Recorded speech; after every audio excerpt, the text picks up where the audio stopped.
Geronimo Stilton, a very Merry Christmas. With new hope, I took out Mrs. A. Smith's appointment book. I looked closer at the last appointment, the one my tear had erased. What did Columb mean? I thought it must mean Columbia University, but it could also mean Columbus Circle, one of the most famous landmarks in Manhattan. I looked around, trying to get my bearings. Yes, this was Columbus Circle. It was one of the corners of Central Park. It suddenly dawned on me that the MacMouses lived on Columbus Circle. I couldn't remember the address, but I remembered what the building looked like. I'd seen it in a photo Grandfather William had shown me. I still hated the idea of confessing my mistake to Grandfather William, but fate had brought me right to him. So what choice did I have? The only thing to do was to find the MacMouses building and ask for help.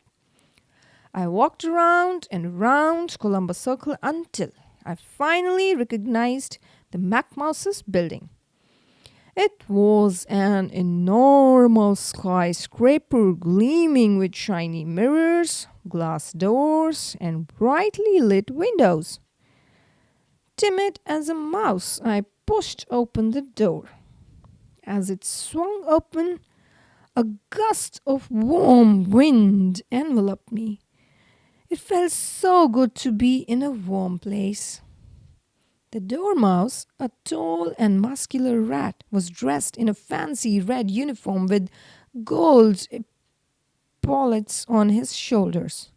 With an air of superiority, he stuck his snout in my face and asked, "Who are you?" I could hardly blame him for being so scornful. I was bedraggled. I smelled like a garbage truck, but I tried to maintain my dignity nonetheless. "I'm a guest of the MacMouses." He stared at my soggy fur, my mud-soaked clothes, the dirty bag, and the glint of desperation in my eyes. Then he snorted. "Yeah, right. The likes of you a guest of the MacMouses." I tried pleading with him. "Please, would you let the MacMouses know I'm here? My name is Stilton, Geronimo Stilton. I come from New Mouse City."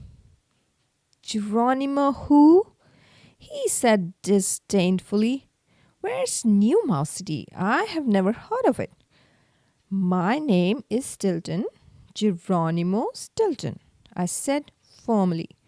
"I am the publisher of the Rodent's Gazette, the most famous newspaper on Mouse Island."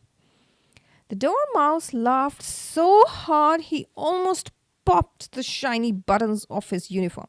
"You are kidding. You, the publisher of a newspaper? Then I'm the President of the United States." I took out my soggy business card.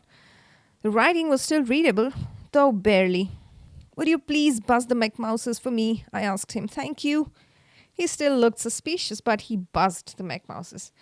"There's a scruffy rodent here who says he's Geronimo Stilton from New Mouse City. He says you have been expecting him, but..." There was a pause, and then the dormouse's expression changed from scorn to shock. "You've really been expecting him? Really?" he asked. He looked me up and down in amazement. "Well, in that case, of course." The dormouse hung up the phone, then half-heartedly took his cap off and bowed. "Mr. Stilton, this way, please. Take the elevator to the 34th floor." Mrs. A. Smith. I dragged myself and the yellow bag to the elevator. I no longer cared that I'd lost the gifts. Not even the prospect of facing my grandfather bothered me. All I cared about now was taking a nice long bubble bath and stuffing some cheese in my snout. Not necessarily in that order. I pressed the button for the 34th floor. While the elevator was going up, I started thinking about what I would say to the MacMouses and my grandfather. Finally, the elevator door opened. I found myself in an immense room decorated with elegant furniture and brightly colored Christmas decorations. It was filled with lots of smiling rodents. Among the many happy faces was my grandfather. I threw myself on my knees before him. Grandfather, please forgive me. I lost the bag with all the McMouse's gifts. My grandfather opened his mouth to squeak, but before he could say a word, someone interrupted him. What do you mean? A pleasant sounding voice asked. The gifts are right here. A friendly looking young rodent came toward me. She was carrying a yellow bag, just like the one I still had clutched in my paw. Attached to the bag's handle was a bright blue tag that said, Geronimo Stilton. It was my suitcase. I stuttered. Cheesecake, are you Mrs. A. Smith? The rodent laughed. Yes, I am Mrs. A. Smith, and you are Geronimo Stilton, right? I was almost struck speechless. Yes, I am Stilton, Geronimo Stilton, I finally answered. What are you doing at the McMouse's house? I am Annabel McMouse Smith, Londic McMouse's daughter. She explained, I married Coconut Smith. A smiling rodent with dark fur approached and shook my paw. Hi, I'm Coconut Smith, Annabel's husband. Welcome, Geronimo. We have been waiting for you since this morning. I was flabbergasted.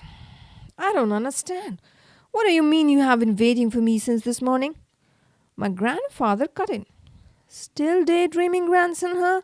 Wake up and smell the cheddar. My friend's Londic's daughter arrived home this morning, opened that suitcase and found it was not hers. But I recognized it immediately. It was your bag. Annabel tried calling you to tell you to come immediately to Columbus Circle.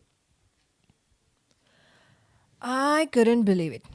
All day long, I'd been thinking I'd never find Mrs. A. Smith, and that Smith was too common a name, and she'd been under my snout the whole time.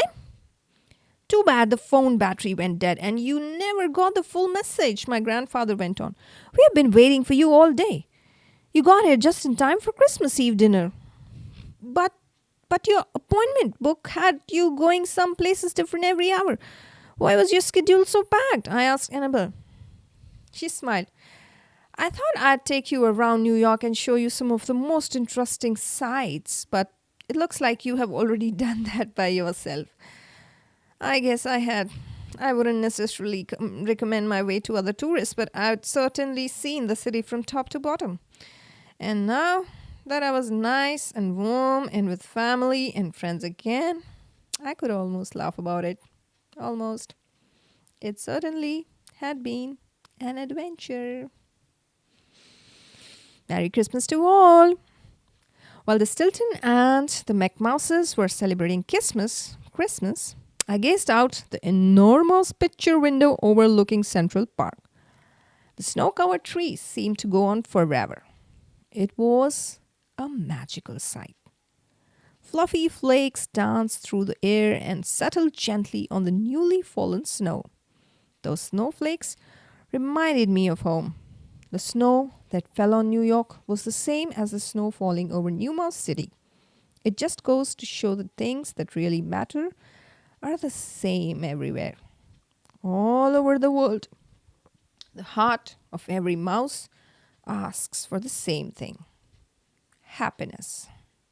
I turned back towards the rodents in the room. There was nothing that could make me happier than I was at this moment, with my family and friends around me. Stretching out my arms, I called out, Merry Christmas to all of you! I turned to the McMouses. Thank you for including us in your holiday celebration. It's wonderful to make such marvelous new friends. Then I turned to my family. And it's fabulous to be back with my family. It wouldn't be Christmas if we couldn't all be together today. I love you all. My sister and Benjamin rushed over and gave me a big hug. Even my grandfather came over to embrace me. Holy cheese, this was turning out to be one of the best Christmases ever.